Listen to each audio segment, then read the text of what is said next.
Hi, this presentation is about LVH, that is left ventricular hypertrophy in ECG.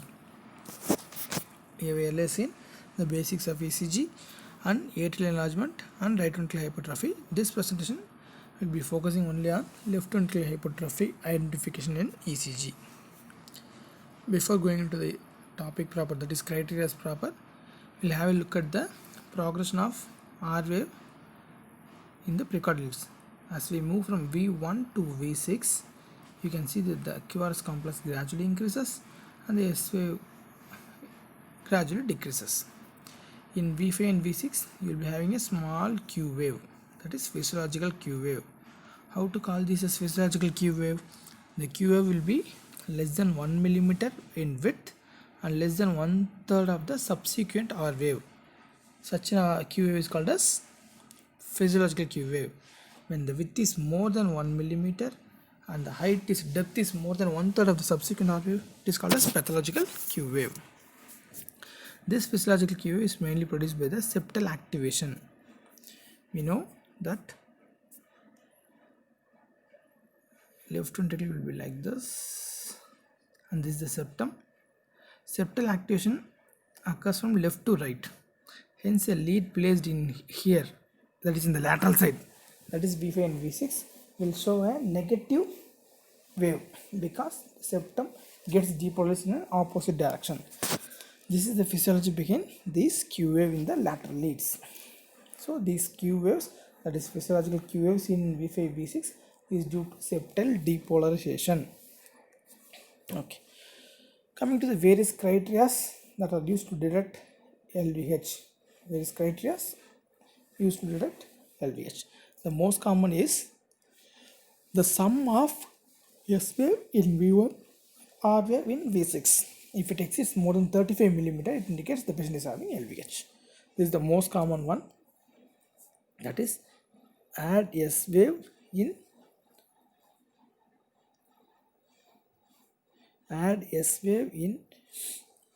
V1 and R wave in V6.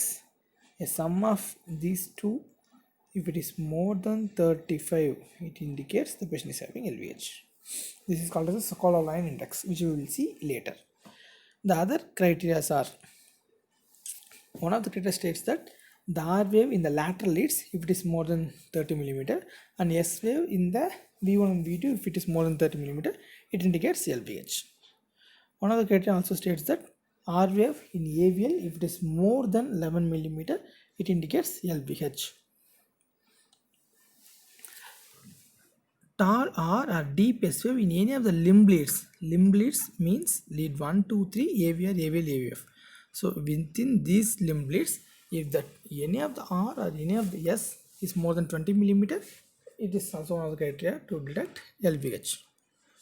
This is one special criteria, that is the sum of R wave in AVL and S wave in V3. If it is more than 25 millimeter, 28 millimeter in male and 20 millimeter in female, it indicates LVH. And left axis deviation will be there. We have seen in right ventricular hypertrophy that right axis deviation is a must. Here left axis deviation will be there. And the sum of all QRS complex in all the 12 leads, if it is more than 175, it indicates LVH. There will be also increase in the duration of the QRS complex. The QRS complex will be more than 2 millimeter in width, that is, it will be more than 0.09 milliseconds, 0.09 seconds. And you can see that the intrinsic deflection, this one we'll see in the upcoming slides. Intrinsic deflection occurs more than 0.05 seconds in V5 and V6,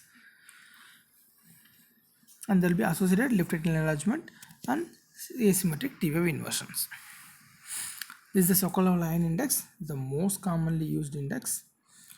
R wave, a sum of R wave in V6 and S wave in V1, if it is more than 35 millimeter, it indicates the patient is having LVH. This is the Cardinal voltage criteria. It states that the sum of R wave in AVL and S wave in V3, if it is more than 28 and 20 millimeter in males and females respectively, can be taken as LVH. This is one special scoring system that is called as Rahm-Hilton-Estes scoring, where points are assigned to each positive variables. If the score is more than or equal to 5, it indicates the patient has definite LVH. A point of score of 4 indicates probable LVH. So 3 points, 2 points and 1 point. 2 point is given to left axis deviation. If the patient's ECG given to you has left axis deviation and you suspect LVH, you can give the left axis deviation at 2 point. Minimum of 4 points is needed to diagnose LVH. So what are the variables that carries 3 points? P wave abnormality, that is P wave enlargement, right atrial enlargement, or increase in the voltage of the QRS complex, R or S in the limb leads more than 20 mm, S in V1 and V2 more than 30 mm, and R wave in V5 and V6 more than 30 mm. This we have seen as separate criteria. This scoring includes most of the criteria and gives each criteria a point. A summation of point gives you the probability of RVH. So 1 point is given to slight widening of the QRS complex and intrinsic deflection more than 0.05 seconds and STT wave abnormality. So this is Romelt and Estes Crowley. We have earlier seen Cornell's voltage criteria. This is Cornell's voltage product. The Cornell's voltage criteria stated that R in AVL and S in V3, if it is more than 28 and 20 mm, it can taken as LVH. In this criteria, the 28 and 20 respectively for males and females is multiplied by the QRS duration.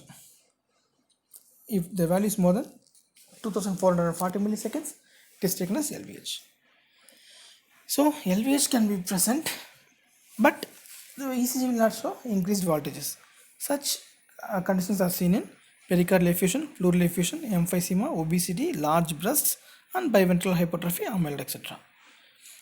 Another aberration is increased voltage, but the patient will not have LVH.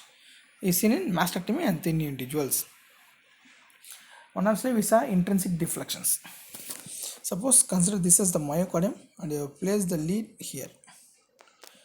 It gets deployed from the endocardium to epicardium. So impulse, the time taken for an impulse from here to reach the surface electrode is called as a ventricular activation time. So this ventricular activation time will be prolonged because the muscle mass will be increased in LVH. So the ventricular activation time more than 0.05 seconds indicates LVH. There are two types of LVH. One is the pressure overload, another one is the volume overload. Pressure overload is most commonly seen in systemic hypertension, aortic stenosis, coarctation of aorta, HOCM, etc. How to differentiate between these two? That is the pressure overload and the volume overload. In pressure overload, the patient will be having a tall R wave. Apart from this, the ST segment will be depressed and the T wave will be inverted, and this inversion will be asymmetric. This is called as symmetrical T wave inversion, whereas in this condition the T wave will look like this. That is asymmetrical T wave inversion. So tall R wave, ST depression with asymmetric T wave inversion, suspect pressure overload.